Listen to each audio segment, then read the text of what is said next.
the house. The solicitor wrote to me about it. There's been some damage. What sort of damage? A small fire. It was probably accidental, but it's going to cost. The house has been standing empty for 10 years now, and this kind of thing is only going to crop up more. It needs to be sold, and I'm going to have to go there in person, sign some papers. You know how it is in France, how complicated they make these things. Well, we'd love to see Emma, of course, but I don't think it'll work. You know I don't want her going back there. Besides, I'll be stuck with the solicitors half the time. Sylvie, I've got a buying trip, and Nicole is taking the boys to her mother's in Normandy. It's all arranged. I don't reply. I had known, really, that he would say no. In the silence that follows, both of us lost in our own thoughts, the line hums between us. So, you're finally going back, he says eventually, and takes another long drag of his cigarette. Though it's early when we leave the flat and begin the journey south to Dover, the day is almost gone by the time we drive off the ferry at Calais, the men waving us impatiently down the ramp, neon jackets garish against the sky that's always grey and brooding here. You're quiet beside me, but a mounting excitement is leaking out of you, like the noise from the Discman earphones you're hardly without these days.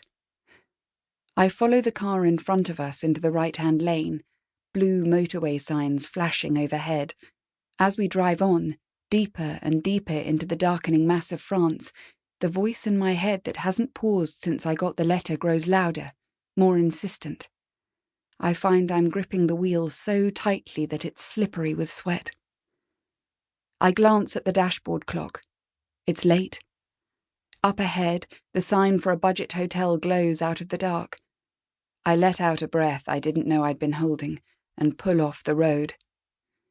In the fluorescent-lit reception, silent except for the hum of a vending machine, it doesn't feel like the country I left behind, the sleepy France of my childhood or the place where we were once a normal family. No, that's disingenuous.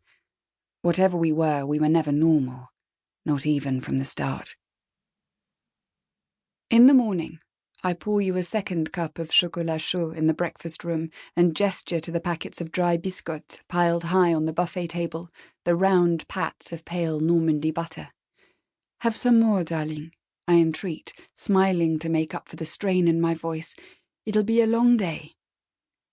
But you're much hungrier for the scene's foreignness than your breakfast, not just the deep bowls of coffee and thin slices of cheese layered in ripped-open croissants, but the children, with their perfect table manners, their brightly coloured spectacles.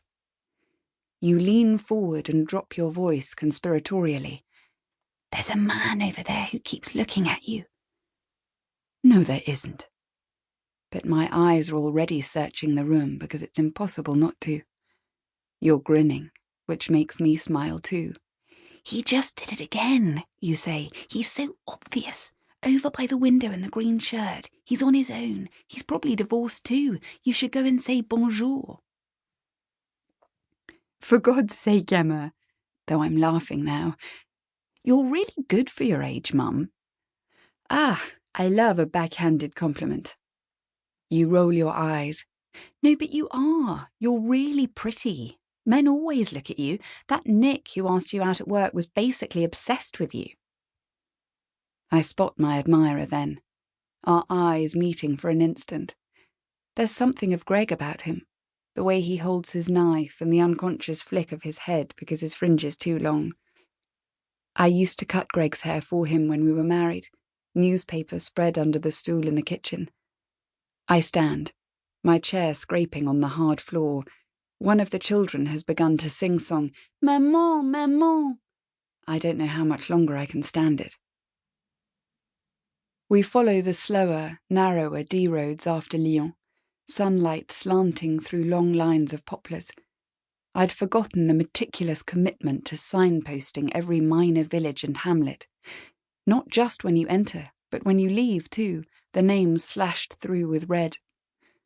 The countryside around us feels endless after London, age-softened farmhouses and the occasional shuttered restaurant marooned at the margins of vast fields. I glance over at you, drinking it.